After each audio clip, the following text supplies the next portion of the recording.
ちょっと早いかな。時間になりましたので、始めさせていただきます。トレーダーのドロです。どうぞよろしくお願いします。最近ちょっとトレーダーらしきことをなかなかできていないんですけども、教育的なことも多いかと思いますけどもね。はい。今日もね、まず最初にまた雑談でいけないですけど、皆さんあれですか、昼寝とかはされますか？実は特に土曜日と日曜日が割とこう家庭教師とかで、こんばんは。ジェメジさんよろしくお願いします。今日ちょっとドタバタしてたので、音声とか最近安定してると思うんですけど、また何かご指摘あったらお願いいたします。で、今ね、ちょうど土日が特に、今日もそうなんですけど、この YouTube ライブをする前30分寝て、で、YouTube ライブして、もう一仕事ちょっとあるもんですから、この昼寝っていうのをするんですけど、で、最近この BGM をこう流しながら昼寝すると本当に後半持つっていうか、なんですね。で、皆さんこう気づきましたか？僕最近ちょっと、痩せたと思いません？一応ね、まあ、言って16時間ダイエットを継続していて、お疲れ様です。どうもお疲れ様です。はい。で、おかげさまで、まあ、今、ところ、始めてから2ヶ月近くなるのかな、これで。で、順調に来て、6キロですね。落とすことができました。で、この広い寝と、合わせて、サウナですね。最近そのサウナをやっぱり行ってて、これを見ると、どれだけ、これ見えないですよね。今僕の、日曜日から月曜日までの、仕事の予定表なんです。僕個人でやっているので、ちょっと見にくいと思いますけど、パソコンで出したんですが、何時から何時までどこどこに行きますよっていう表なんですけども、まあ特にこの、土曜日と日曜日がもう朝からこう結構家庭教師とかビシッとこうあって、明日は3時からなので、今日土曜日頑張れば、まあ少し余裕持って、3時から夜10時半まで、仕事をしてるっていう感じなんですね。で、やっぱりね、サウナと16時間ダイエットは最強ですね。はい。続けられそうです。で、今サウナがね、月曜日、土曜日だけ行けないんですよ。そう、今収録行ってるので、大きいですね。みるみる体が調子が上がってくる。ただね、ちょっとやっぱ、サウナ入った後お腹が空くので、そこだけはね、夜、この YouTube ライブ終わってとかもそうですけど、ちょっとナッツ食べちゃうかなって。でも、はい。この年代では、本当珍しくってか、50代ではね、珍しく、順調に来てるので、お花、こんばんは。いいかなと思って。お花さん、よろしくお願いします。ちょっとダイエットの話をしてます。はい。まあ、6キロなんですよ。あと、目標は、まあ、ここで公言しますけど、あと、8キロかな？はい。あと8キロダウンです。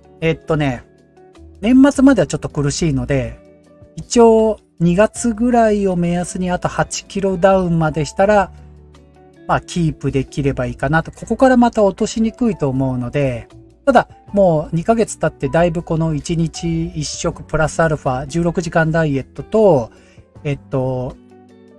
サウナについては習慣ついているので、よっぽど病気すればまた別ですけど、今の形でいけば、この仕事の中で、週6回サウナに行くことと、まあ、夕方にご飯を食べるっていう習慣。ここ僕3時から5時の間が空いてるので、この時間をね、結構ご飯を食べる時間、一食入れてるんですけど、今日はね、なかなか食べれなかったので、ちょっと、移動中に食べたりするんですけど、はい。そういう習慣ができてきました。本当調子はいいですね。はい。まあ、30分お昼寝と、16時間ダイエットの話でした。はい。で、ちょっとまた話それて、これ、ちょっと東雲さんに相談じゃないんですけど、年末、これ何かっていうと、ほら、僕、東北にお盆行ったんですけど、東北36ぶどう村というか、はい。で、今回これ見て、全国の不動明霊場というかで、九州に年末年始行こうかなっていうのを考えて、これがですね、九州の36不動霊場と言いまして、九州も地図はちょっと今ないんですけど、1番から36番まで、1番がね、どうも大分からスタートするらしいですね。で、大分でずーっと結構10番まであって、で、11番が宮崎、14番まで、で、鹿児島が17番、熊本が21番、で、22番から、長崎、で、24番が佐賀、最後が福岡なんですよ。32番から36番ということで、そう、ちょっとね、年末、前まで四国のお遍路さん一回終わりました。で、東北は途中までで終わってるんですけども、冬は多分年末年始東北は多分走れないと思うんですよね。はい。スタッドレスまで行く勇気ないので、で、中国地方を考えたんですけど、九州がいいかなって思いました。はい。大分多分、大分宮崎まで行けるかな。で、しかもね、ちょっとね、休みがね、12月30日休めるかどうかっていうところは微妙で、変な話、大晦日スタートで、正月を九州で迎えてもいいかななんてちょっと思っているんですね。で、僕の場合今サウナが好きだから、この、お寺を回るのと、やっぱサウナ探したいんですよ。はい。温泉サウナ。ちょっとここをね、年末年始またひそひそと何か情報があればいいかなと思って、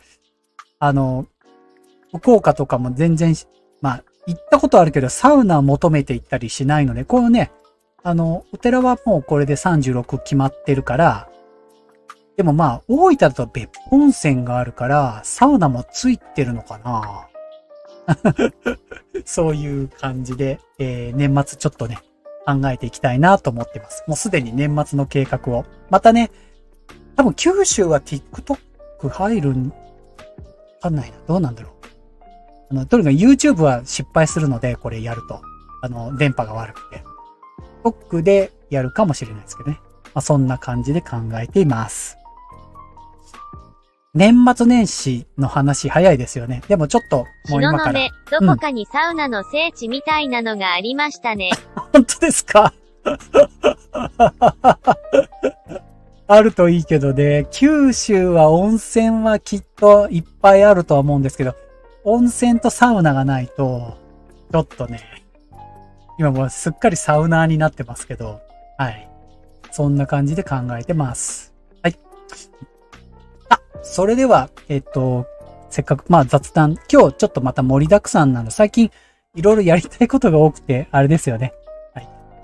今日のテーマですけども、ガーファム、ちょうどあれですね。昨日も Amazon がめちゃくちゃ下がってましたね。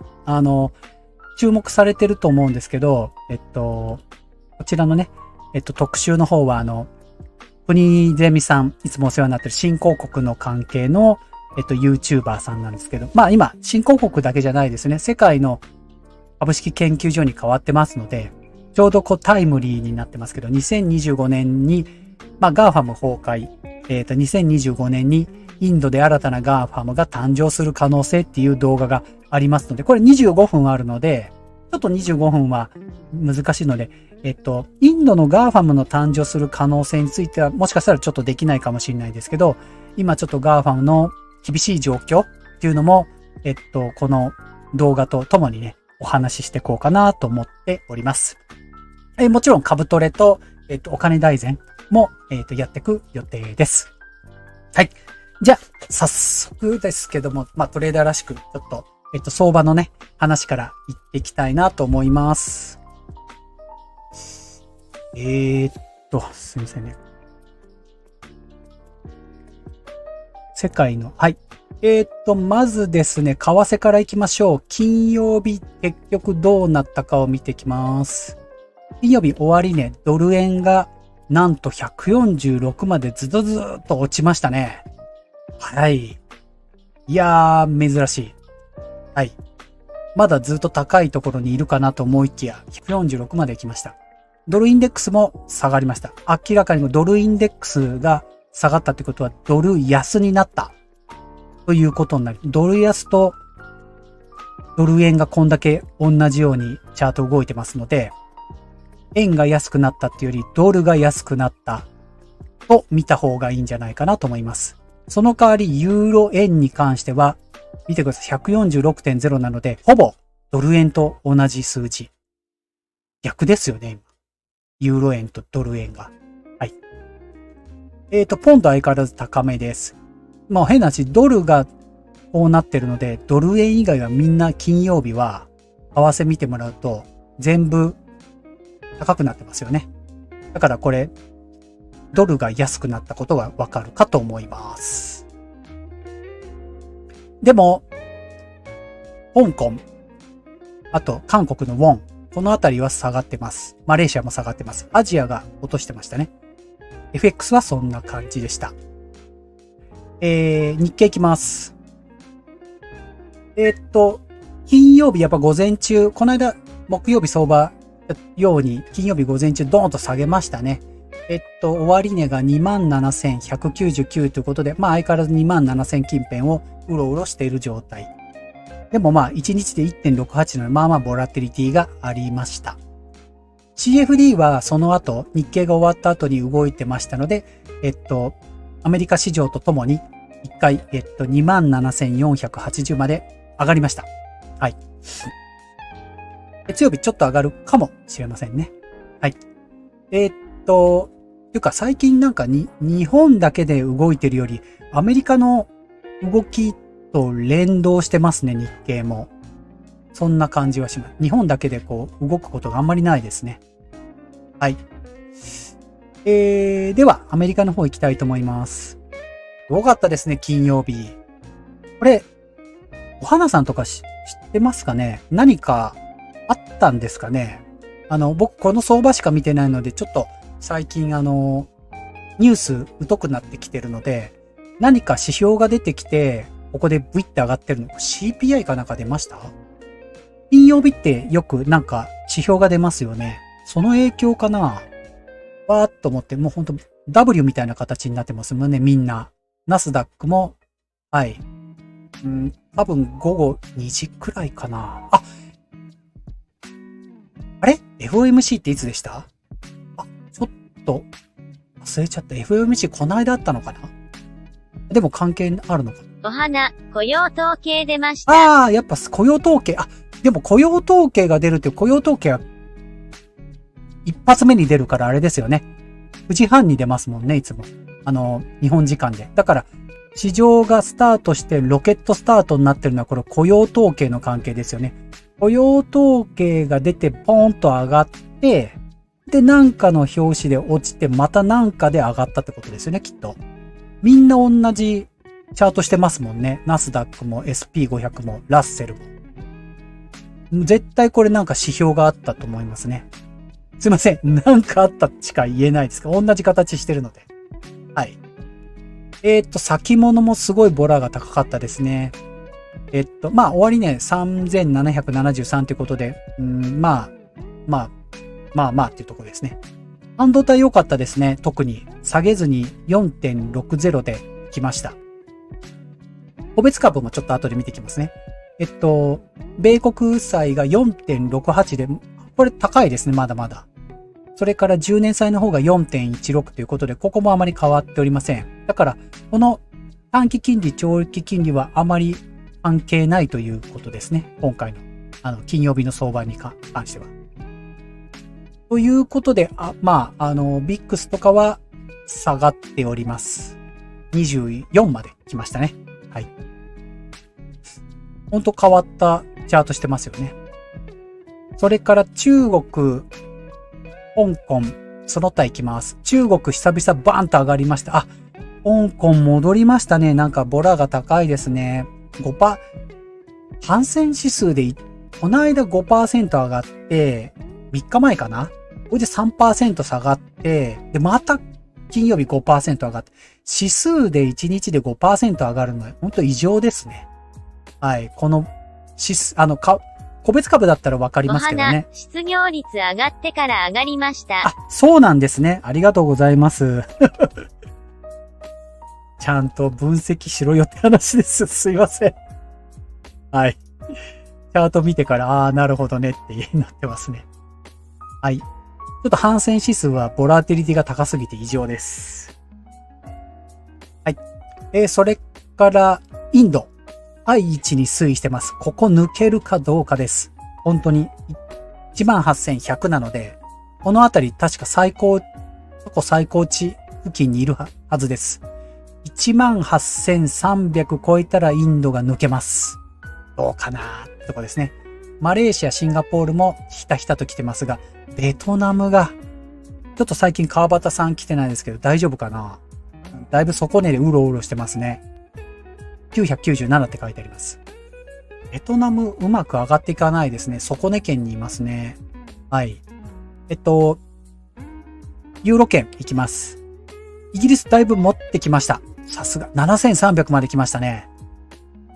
ドイツとユーロも、まあ、ドイツ、ダックス 13,400。ぼちぼちですね。ユーロも3,688ということでぼちぼちです。ここのドイツがね、15,000近辺まで行ったら、まあ、戻ってきますね。いやー、まだかな。CFD も面白い動きしてますね。アメリカの相場を反映してるのか、後半すごい CFD 上がってますね。プラス圏まで持ってきましたもん。はい。トルコ、何ですかこの南アフリカが珍しく 4.93 上がってますね。これ1日で珍しいですね。はい。という世界の相場になります。コモディティ見ます。いや、昨日高かったですね。ダウ指数1日で 3.46 ですよ。ゴールド、シルバー、プラチナ、パラジウム、銅、原油、天然ガス、みんな、ものすごいプラスですね、これ。ちょっと銅が異常ですね、これ。8.20 プラスですね。1日で。原油もめちゃくちゃ高い。92って久しぶり見ました。天然ガスの 6.4。これも高い。8.79 ですね。いやー、今更ですけど、ちょっと前に買おうかなと思ってたんですけど、さすがに、ちょっと今最近長期でやれなかったですね。買いたかったですね。はい。5.5 ぐらいで買っておけば面白かったですね。天然ガスは面白いですね。まあでもいいです、いいです。8.79 プラスですね。ソフトコモディティは、プラスですけど、まだレンジの範囲内です。大豆、コーン、小麦ともに、レンジ。まだレンジ。砂糖、コーヒーちょっと落としてきてますけどね。はい。まだ、そうですね。これちょっと、ハードコモディティ異常ですね。はい。で、あと気になるの仮想通貨もちょっと見ましょう。最近またちょっと動きが高くなってきてます。雇用統計と関係あんのかな？昨日あたりから、まあ今は動きないですけど、イーサリアムもビットコインもちょっと高い位置にいるんですよ。最近に比べれば。はい。ビットコインがドルで20か。円高の関係、円安の関係があるから20か。220、2000、ごめんなさい。22,000ですね。それからイーサリアムが、2.5、割ると。1600。そんなにあるかなぐらいか。でも高い位置にあると思います。普段からよりは。今、あんま動いてないですけど、ちょっと仮想通貨の動きが少し気になります。高い位置にあります。コモディティも高いし、仮想通貨も高いという位置ですね。最近には。はい。それでは、ちょっと SP500 の、昨日の相場を見てみましょう。金曜日のヒートマップです。金曜日、これ、上がってますけど、反動ですよね。アマゾンはこれ、反動ですよね。木曜日の反動ですよね、これ。はい。金曜日だけだとこれ、多分、ガーファム、こんなにいいわ、今週見ればわかると思いますけど。半導体が良かったですよね、金曜日は。はい。あとは、テスラがちょっと下がってますけど。他は金曜日はね、雇用統計の関係かどうかあれですけど、落ち着いてますね。はい。これが問題じゃなくて、1週間のパフォーマンスが問題だと思います。1週間見ましょう。真っ赤かですよね、やっぱり。はい。これ1週間のヒートマップ。アップルが1週間で 11% ですよ。アマゾンが 12%、Google が 10%、メタが 8%。メタはその前の週がひどかったので、テスラが 9%。これ、すごいですね。すごいです。この1週間。決算ですね。もう本当に。今日のテーマとともに、ガーファム頼れませんってやつですね。はい。いやー、はい。世界の方も見ましょう。この1週間の世界の動きはどうだったか。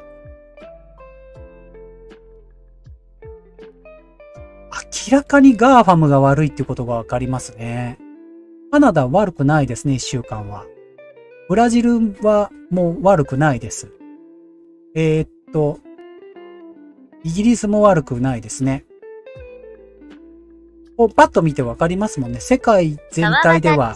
こんばんは。川端さんどうもお疲れ様です。すいません。さっきちょっとだけベトナムが心配っていう話をしました。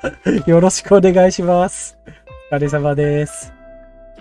世界を見ると、中国はさすがに登ってきましたね。もうケチョンケチョンでしたもんね。すっごいですね。中国のこの1週間。何ですかこの上がり方。すっごいですよ。30% 超えのものもいくつかあります。打ったように上がっているのがありますね。大型株アリババで 9% ですけど、何ですかこれ。中国この1週間すごかったですね。誰か触れてる人いましたか？中国が今週良かったっていう理由が。わかんないです。エネルギーはちょっとわからないですね、これ。でもすっごいね、これ。電気自動車もみんなすごい。20% とか上がってますね。何をやったんだ？あれまだ人民大会とかってなんかありましたっけ？ちょっと忘れちゃった。はい。日本はそんなに変わらないですね。台湾も変わりません。アジアそんなに変わってないですね。中国以外は。中国がすごかったっていう今週は1週間でしたね。はい。で、どうしよう。今日特集先にやりますか。ちょっとガーファムの、決算見ましょう。決算ですよね、きっと。アップル。そうですよね。これすごいですね、アップルも冷やし。決算が終わってから売られまくりましたね。木曜日。決算がここですもんね。はい。それからアマゾン。はい。アマゾンはあれですね。売り上げがマイナスだったんですね。来期がそんなに変わらないのに、こんだけ売られちゃうんですね。長官太郎くんとか吠えてるかな。メタ。もうメタは、あれでしたね。収益が悪かったですね。めちゃくちゃ。まあ、あとザッカーバーグもちょっと言ってましたもんね。忍耐って言ってましたもんね。マイクロソフト。マイクロソフトはまだいいです。マイクロソフトは決算悪くないじゃないですか。共にクリアしてるじゃないですか。一番マシ。そうですね。決算から。でもやっぱこの木曜日、水木と売られちゃってますね。115です。それから、あともう一個。ガーファム1、2、3、4、あれあれどこ行った？あれアップル、アマゾン、メタ、マイクロソフト。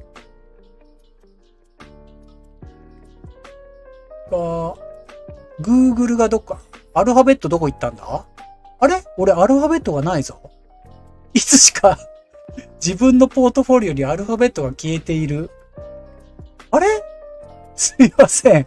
アルファベットがなくなっている。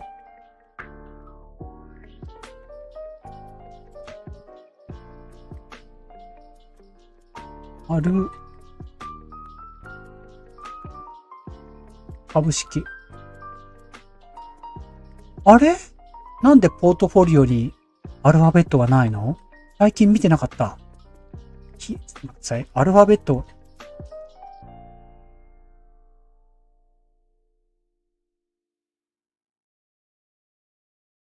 これじゃ出ないの？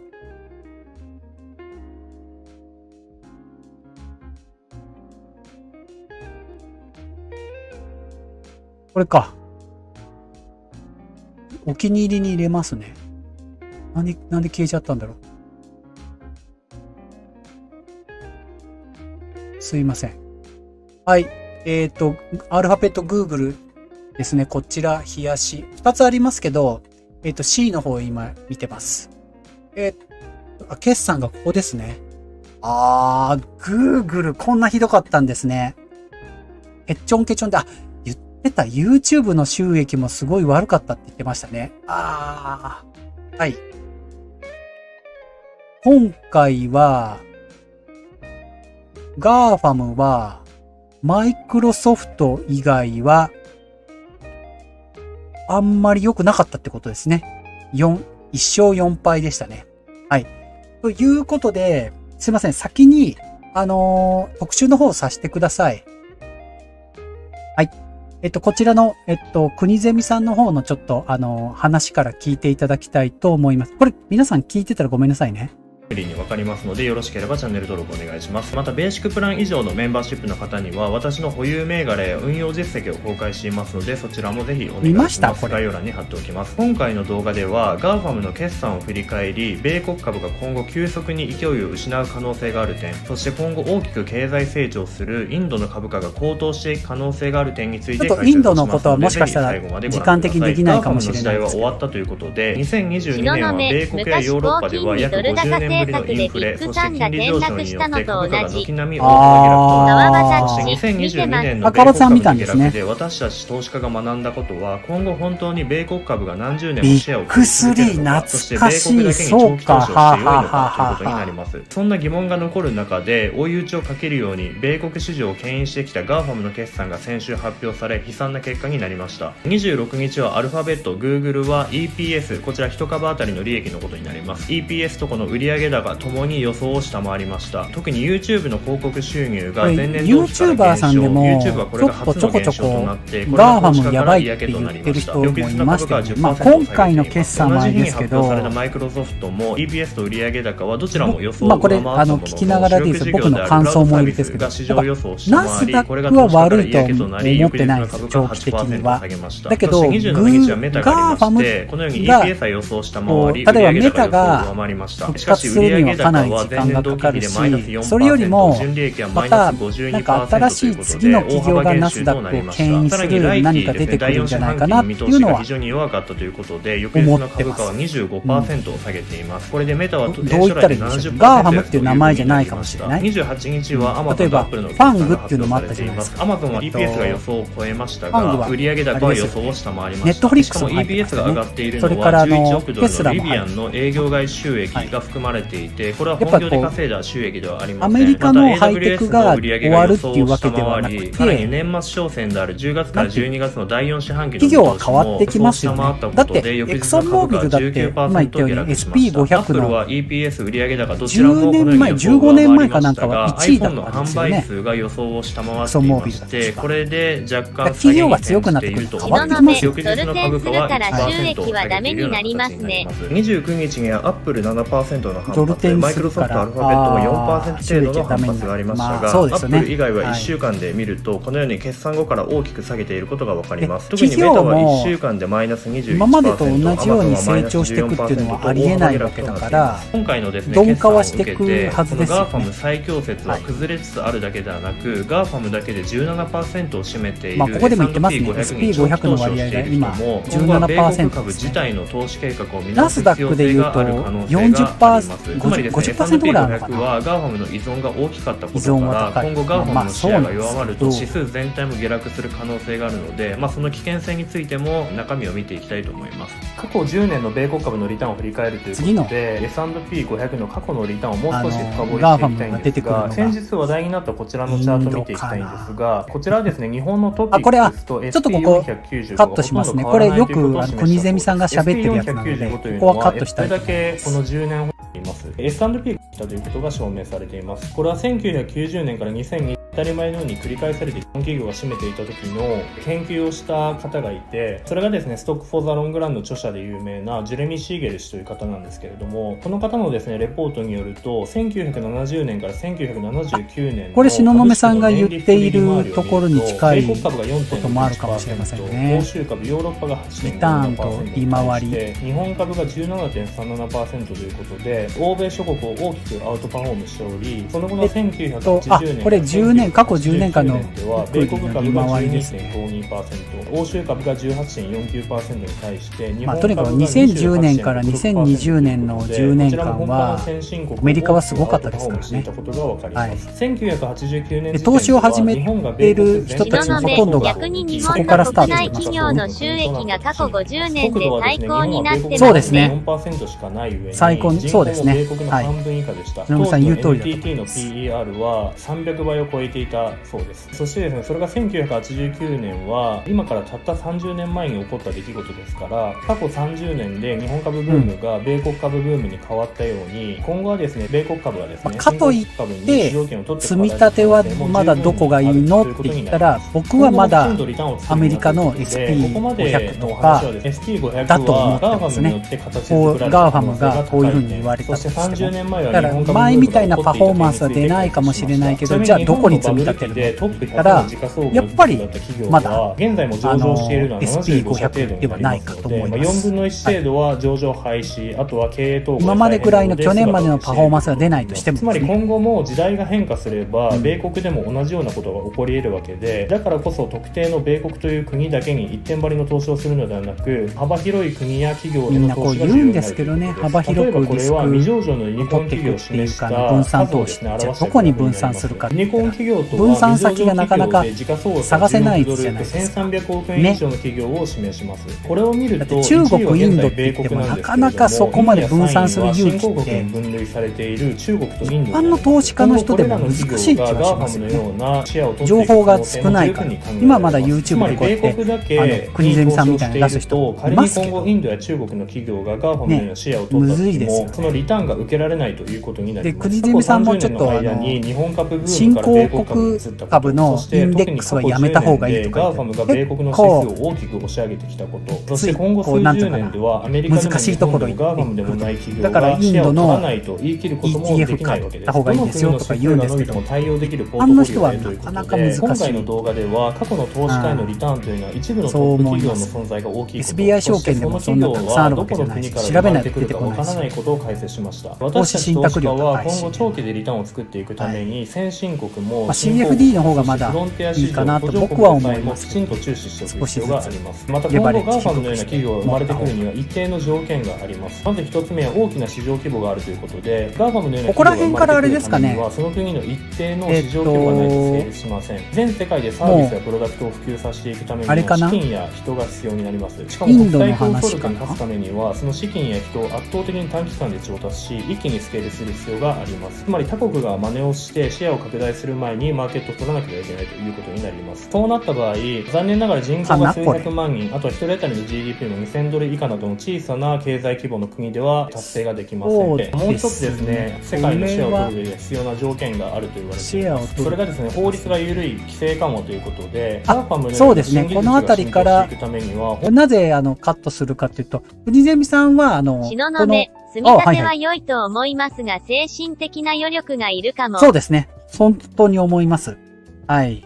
だから積み立てと、トレードする人とかの、長期トレードっていうか、個別株はまだリスクがいるけど、ETF、他の国の ETF を、積み立てていくっていうのも、割合が難しいですよね。まだ。はい。僕はそう思って、自分は何が正しいかわかんないですけど、まだイデコとかは、まだ SP500 の積み立ての比率はまだ高いかなと思います。まだそこをいじる気はないっていうか。ですね。で、今ここごめんなさい。ナスダックじゃない。インドのところについては、国ゼミさんはもう考え方結構しっかりしてるっていうか、同じような形で後半喋ってるので、もう割愛させてもらいますね。なんでかっていうと、規制が緩いっていうことと、これからそういうユニコーン企業が多くなるっていうことは、インドとかそういうところは出やすいと。だいたい同じ内容が8割。川端さんも知ってらっしゃいますね。なのでここは良しとしましょう。はい。ではですね、GAFAM が難しいよっていうことはみんな分かったと思うんですけど、じゃあそこからインドまで積み立て投資をできるかっていうと、やはり分散して、ちょっとだけ分散して、で、行くことをお勧めするんですけど、全力で SP500 っていうよりも、イデコだったら何を積み立ててるいいか。僕の場合は、今は、ちょっと自分なりですけど、海外の、海外リートをちょっと入れていて、SP500 に4割ぐらい入れていて、で、ゴールドは1割で、国内の、J リバブ、国内の成長株っていうのもちょっと入れていて、分散をしています。はい。本当に月に1万円ずつ分散してるって感じで積み立ててるなっていう感じですけどね。はい。はい。大して、そんなに、毎月10万円突っ込んでるっていうわけじゃないので、そんなに多くはないですけど。はい。さて、じゃあ、ここから、株トレ行きましょうか。はい。では、今日の株トレですけども、前回がですね、引き続き移動平均線だったと思いますので、皆さん、移動平均線っていうところをまたベースに考えていきましょう。じゃあ、読みますよ。O 社と P 社売るのはどっちです。いきましょう。どちらも1年前に、1000円で100株買ったら、株価が急騰して一時1500円までつけて喜んでいましたと。ところが最近株価は少し下がっています。どちらも13日移動平均線が、26日移動平均線の上から下へ抜けていく、これキーワードですね。デッドクロスが出つつあるところです。そうですね。これですね。デッドクロスになるところです。さあ、今日は売りです。O 社と P 社売るのはどっちがいいかです。じゃあ、その考えていらっしゃる間に、ちょっとポイント、デッドクロスについて説明をします。皆さん考えてみてくださいね。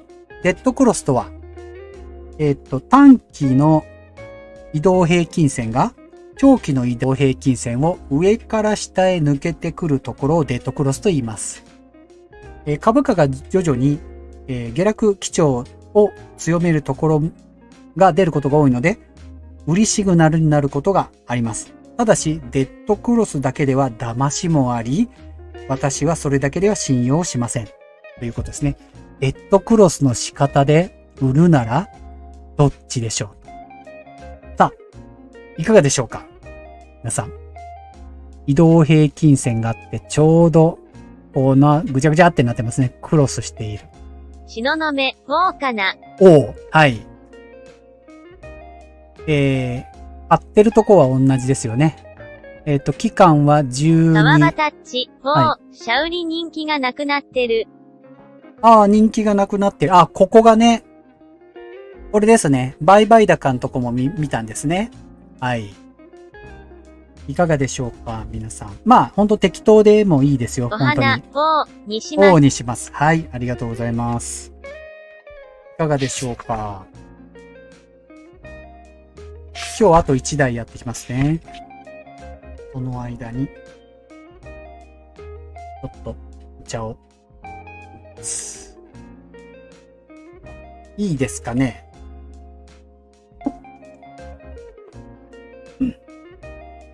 そろそろ、来ますよ。シメディ、O ですね。皆さん O ですね。はい。じゃあ行きますよ。いいですかね。はい。答えを見てきます。ドン。売るのは O 社になります。はい。おめでとうございます。じゃあ、今のちょっと僕は解説を読むので、この、写真を見てくださいね。移動平均線が下向きに転じ、売買高も減少ということです。O 社は、13週移動平均線、26週移動平均線ともに下向きに転じつつありますと。売買高もかなり減ってしまいました。売買高は人気のバロメーターなので、人気が、分散していることがわかります。ここから下げが加速する可能性がありますので、売っておいた方がいいと思いますということですね。ちなみに P 社を売ってはいけないという解説が出てます。ちょっと読みますね。O 社と P 社を両方売ってしまいたいと思いませんでしたか？含み益が絵に描いた餅になってしまわないうちに株価が上がったらさっさと利益確定させたいと思う人も結構多いと思います。P 社は26日移動平均線が、これですね。上向きです。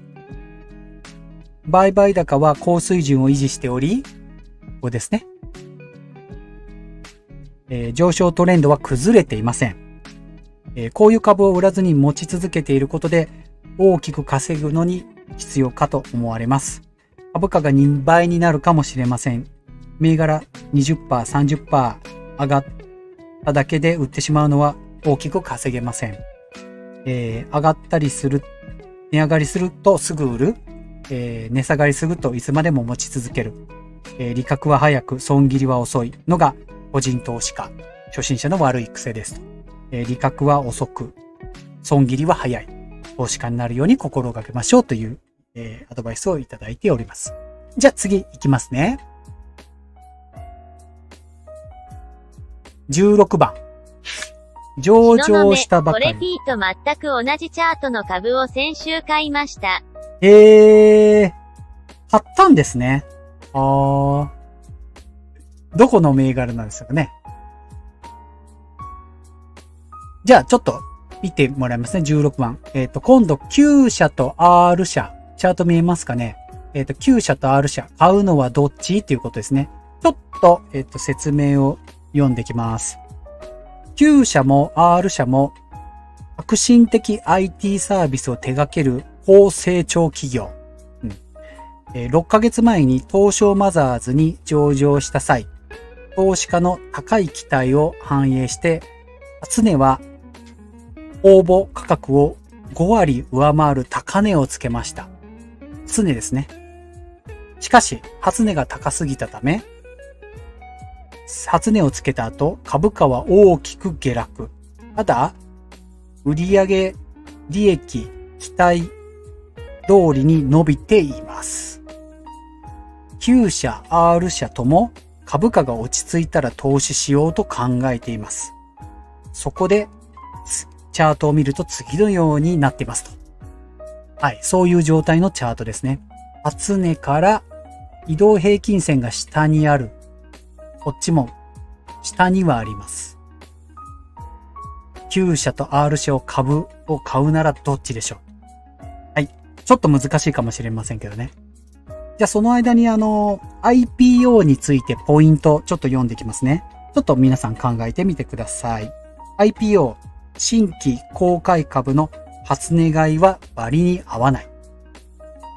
IPO の初値買いは高値掴みになる可能性が高く、要注意です。成長期待が高いほど、初値は異常に高値になりがちです。私はファンドマネージャー時代、成長期待高い IPO は上場してから半年から1年経過し、株価が初値から大きく下がったところで買うようにしていました。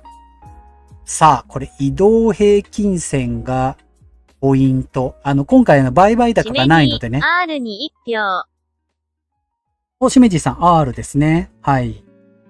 どうでしょうか。まあ、これちょっと難しいのでね。R、お花 R にします。皆さん RRR と来てますね。RRR と来てますね。はい。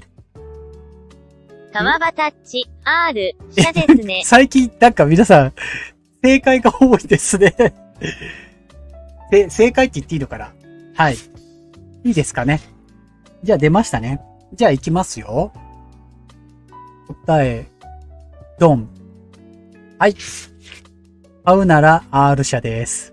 これなんか、最近皆さん同じ。じゃあ、またチャートの方を見て解説をしていきます。移動平均線が下向きのQ 社を買うのは時期尚早と言います。Q 社、R 社、どちらも初値をつけた後株価が下がっているのは一緒なんですけど、よく見ると下げ方が異なりますと。Q 社は初値をつけてからだらだらと下げが続き、2ヶ月ぐらい前に急落して底値をつけました。反発を始めてから1ヶ月ぐらいしか経っていないため、13、26週平均線ともに下向きですと。さらに下落が続いていく可能性があります。移動平均線が上向きに変わりつつ R 社。これね、上向きに変わり、ここですね。はい。は買いと。R 社は初値をつけてすぐ急落して大底をつけました。はい。ですね。反発を始めてもう5ヶ月ぐらい経過しています。初値圏でたっぷり時間をかけて値固めをしていました。その間、下向きだった移動平均線は横ばいになり、さらに上向きに変わりつつあります。やっぱこの直近のこの上向きを見た方がいいってことですね。ここから、上昇して加速上昇が加速していく可能性なので買いということになっています。はい。あとなんかちょっとコメントが出てます。急落後、日数が浅い状態を日柄整理ができていないというらしいですね。日柄整理って僕も初めて聞きました。9社がそうです。高値をつけて投資家から処分売りが出やすく、上値が抑えられています。まあこれ移動平均線に抑えられてるっていう意味方もしますよね、ここ。はい。R 社が急落して、時間が経っていて、日柄整理ができている状態です。戻り売り。はい。が、圧力が小さいっていうことが考えられますというふうに考えてくださいということですね。はい。こちらの株取りの方は今日はこの2台になります。もう皆さんなんか同じような代わりはこうちょっとひねってあれですよね、こうないですよ。さすがに買うならどっちって聞かれて、保留しますって言わないですよね、さすがに。もうちょっとこう、でも徐々に難しくなってくると思いますよ。まだ今17問なんで。はい。はい。あ、16問か。はい。それでは次、今日最後ですね。お金大全の方行きたいと思います。すいませんね。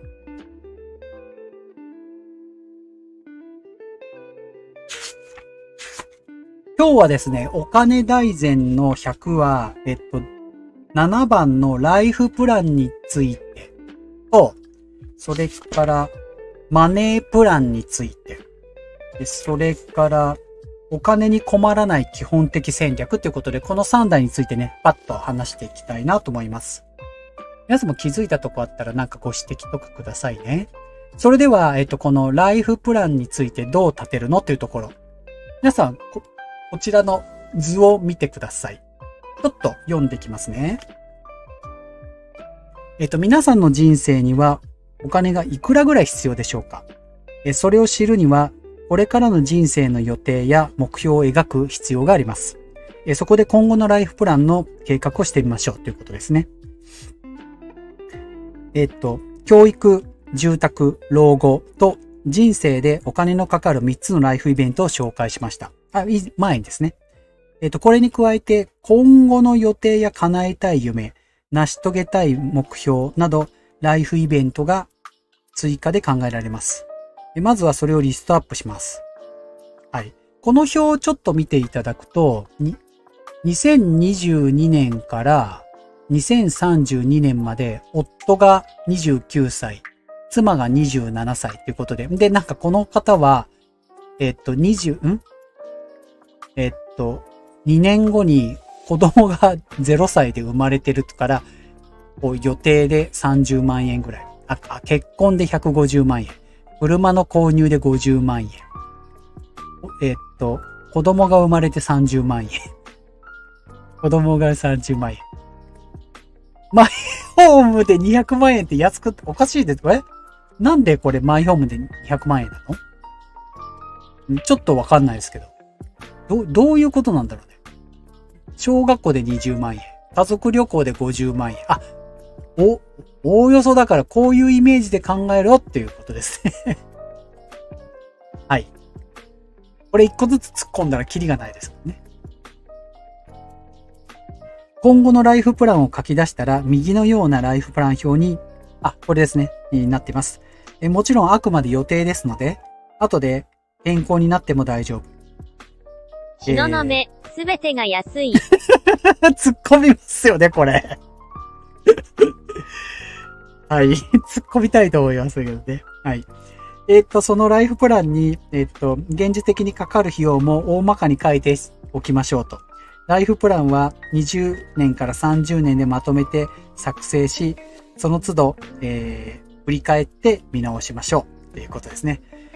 これちょっと、やらしいですね。はい。ただ、皆さんの中であとどうです？大きいイベントが起こりそうっていうのは、例えばお子さんの、でもお子さんの結婚とかそういうのって、親がどれだけ関係ないですかね。あとなんか大きいお金が、大学生とかもいますよね。はい。あとどうでしょう？東雲、大学。そうですよね。はい。今ね、でも本当に子供たちが、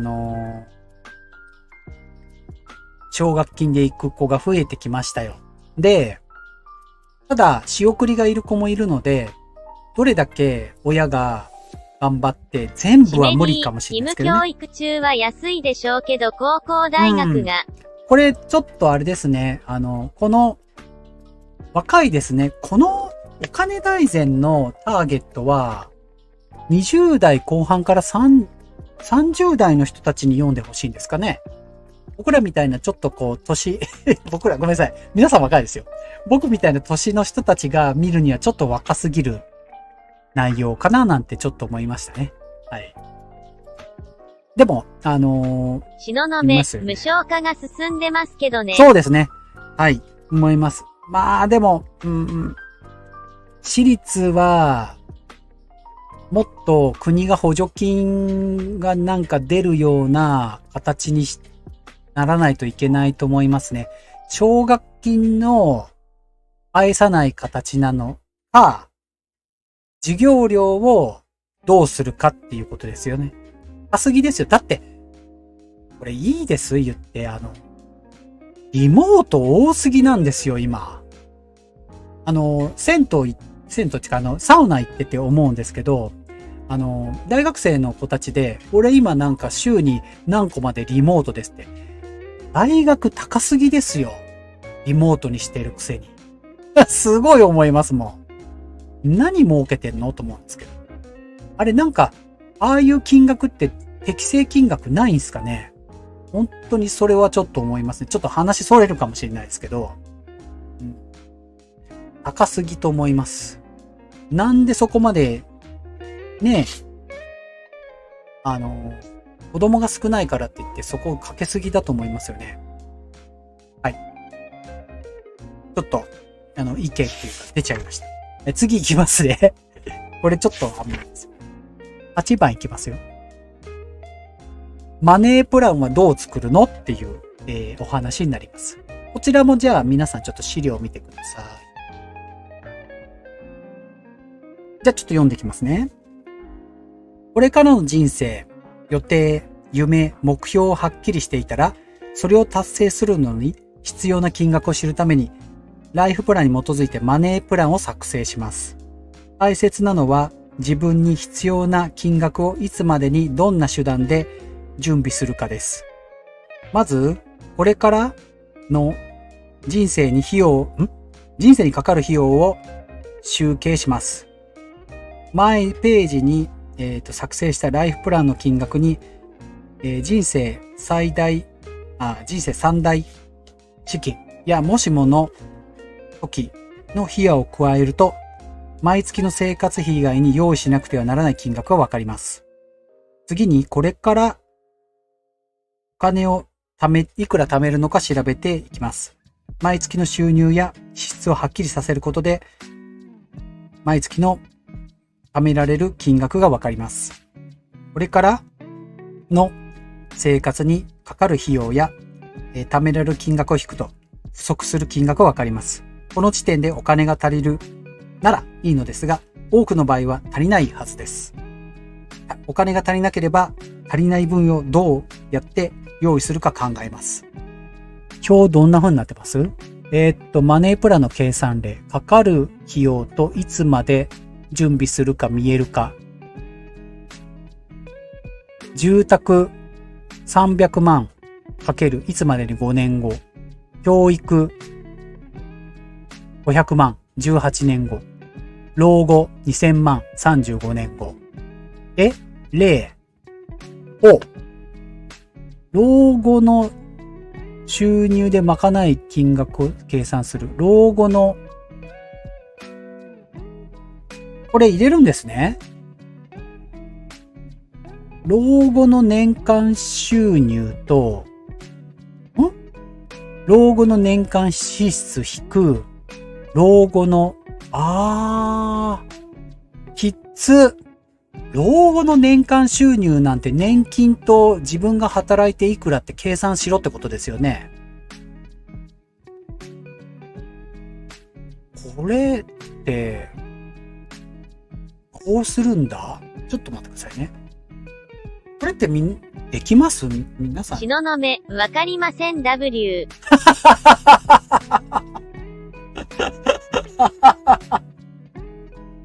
正直。もう想定するしかない。ちょっとこの表、僕ちょっと今考えていきますね。老後の年間収入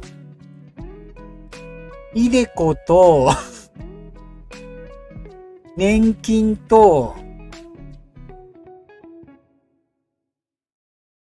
株なんかわからないから、ちょっとごめんなさいね。月に11万にしますね。老後って何年から？そうですよね。65でいいんじゃないですか。65からちょっと、じゃあ、ごめんなさい。僕は、わかった。皆さん、老後って、年金をもらう時から老後にした方がいいと思いますよ。年金をいつもらうか。僕は頑張って68からにしたいと思ってるので、それまでは老後とは言わずに頑張って年金もらわないように計算したいと思います。だから僕の場合あと16年。17年か。今年53だから。違う、15年だ、俺。あと15年。20年後の老後は80歳からになっているかもしれません W。ごめんなさい。むずいやつ来ちゃいました、これ。ちょっと、すいません。今ちょっと簡単に、お花、やりますね。これから遅くなりそうですね。そう。東雲、支出が1億くらいの支出があるといいな。1億。ちょっとごめんなさい。ちょっと今、ちょっと簡単に電卓を今弾きたいと思います。老後、僕の場合、自分のちょっと仮定しますよ。68歳を老後としますね。で、老後の年間収入を、ちょっとすいません。まず、簡単ですよ。年金とイデコを合わせて11万円にします。1ヶ月ね。で、かける12でしょ？だから132万円なんですよ。で、年間でもらえるのが132万だったら足りないので、おじいさんでも頑張って、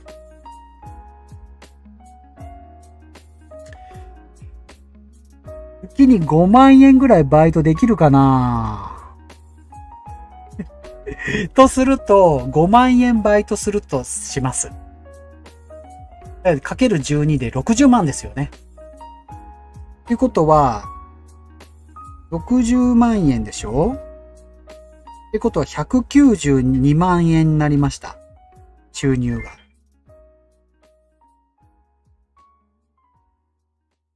で、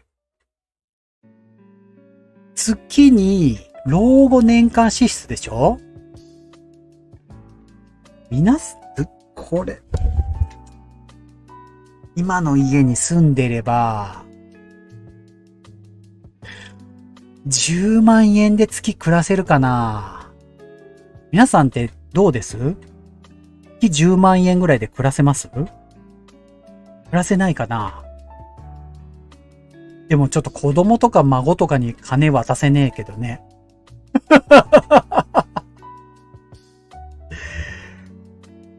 そうすると、10万円と頑張ってするじゃないですか。かける12でしょ？川場タッチ、無理かも。10万じゃ無理かな？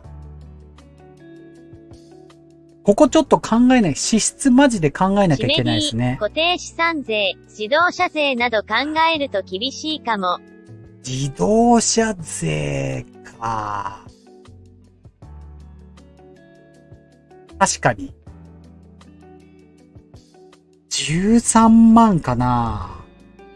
お花、マンションの管理費修繕積み立てき上がるので無理です。ダメ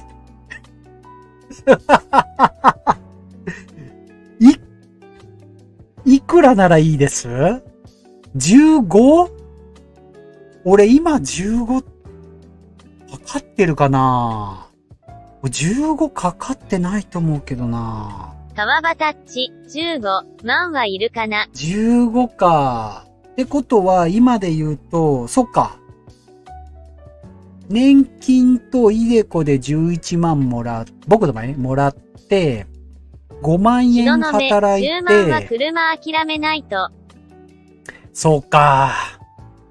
15か。いや、車諦めたくないですね。やっぱね。15か。15ですね。で、トントンか。で、なんかある時のための老後ってことか。でも15って言っても68から80歳まで。車買う、車検。車はね、大丈夫っす。プリウスで30万円ぐらいで買えるので。テスラとか乗らないので。自動運転乗れってか。でも自動運転乗りたいな。でも15ですね、老後は。支出は15で行きたいですね。70で車引退、バイクにする。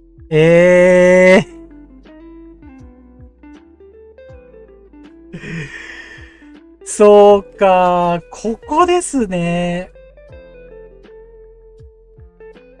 まずそもそも老後で支出を抑えるにしても、収入と支出でマイナスになるしかないって考えなきゃいけないのかな、車乗れば。東雲、リアチャリでしょ W。お花、15でギリギリな。旅行とかできないな。そうか。やっぱ削れてくんですね、ここは。頑張っても。俺自分の中でそうですね。5万円ぐらいは稼げないかな。なんか切実になってきちゃった。いや、貯蓄はできると思うんですけど、やっぱ削っていくしかないのか、マイナスになるんだ。じゃあ変な話、あれですね、このから80歳超えたら、生活保護を受けるとか、なっちゃうのかな。これね。いやー、止まっちゃいました。ここが15を超えるかどうかってことですよね。なんか、あれですよね、体験しにくいですよね。僕らが70になった時に、もらえるお金が15で、支出が17、18ってなった時に毎月3万円ずつ減っていく恐怖で体験してないから、どうしてもこの計算をマイナスにしにくいですよね。いや、貯めてるんだけど、ここですよね。マイナスにできないじゃないですか。YouTuber さんで70ぐらいの人でマイナスになってく気持ちとかってわかんないですよね、今。はい。すごく、ちょっともうなんかやだな。15を超えるにやっぱ車手放さなきゃいけない。東雲、75のお袋が趣味でバイトしてますが8万くらいって言ってました。趣味でバイトで8万ってすごくないです？はー。いや、すごいですね。そっか。俺、今の家庭教師とか塾とかで頭使ってやってるからいけないんだ。あれそうそう、あれやりたいんですよ。関係ないけど、花植えるバイトしたいです。なんだっけうちで安城の、川端っち、年金は毎年 0.3% ずつ減りますよ。そうですね。はい。そう、花のバイト、花を植えるバイト、したいです。デンパークって安城にあるんですけど、隣の市に。朝早くから花を植え替えするバイト。医療保険、介護保険上がっていくから今の計算より厳しそうですね。そうですね。皆さん、どう健康で働けるかを考えていった方がいいですよね。もう、支出は抑えるに越したことないけど、15を切れるかどうかで車を手放す。車を持っているんであれば、15は上回っちゃうじゃないですか。きっと。はい。僕思います。東雲、それ、花の取引所みたいなところでバイトしてます。そうなんですそれとかでまさか、僕のやりたいことと、じゃあ、東雲さんのお母さんと一緒にやりますよ、僕。今75だ。ごめんなさい、ごめんなさい。僕75になった時、ちょっと一緒にやれるかわかんないですけど、僕それやりたいですね。はい。あと、はい。川端っち、車の運体転もしたい。重減らして健康になります。しのぶさん一緒に、川端さんも僕と一緒に、やりますか？サウナと、16時間ダイエット。はい。いやー、すいません、もう今日、9番、やらずに終わっちゃいます。はい。もう9番いいですわ。はい。ということで、何の話だったかわからない。健康で長生きしかないです。そうですね。なんか変な結論になっちゃいましたけど、お金の勉強っていうか、健康でいましょうっていう話になりましたね。うちの実家庭園になって地元で有名になりました。は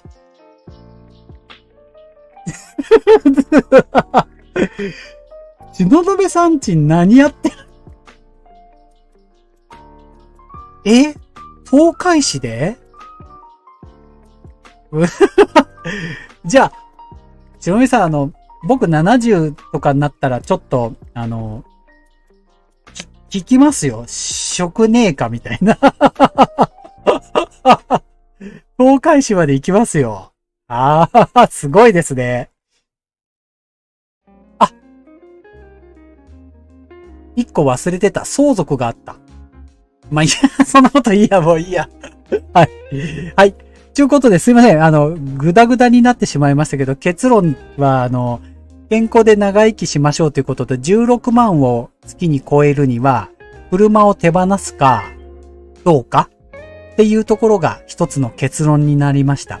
老後どれだけ貯められるかわからないですけど、まあそれは皆さん今ね、こうやって、やってるわけなので、どれだけ2000万円貯めれるかどうかは別としても、まあこれから貯めていきましょうと。まあパフォーマンスはまだわからないですけど。ね。はい。ということで、支出との目安として、20万円はわかんないですけど、15万円から20万円の間。そのためにどうしたらいいか。健康でいられること。少し楽しいバイトを見つけられるかどうか。っていうのが大事かなと思います。あ、卓球の顧問もあったわ。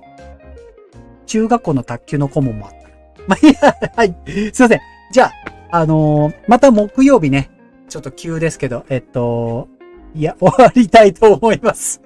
木曜日、またお金の勉強とかね、いろいろやっていきたいなと思いますんで、よろしくお願いいたします。ちょっとまだ何をやるか決めてないですけどね。はい。ありがとうございました。すいません。じゃあ、また木曜日23時で会いましょう。お疲れ様でした。はい。失礼いたします。ありがとうございました。シメディ、お疲れ様でした。お花、お疲れ様でした。ありがとうございます。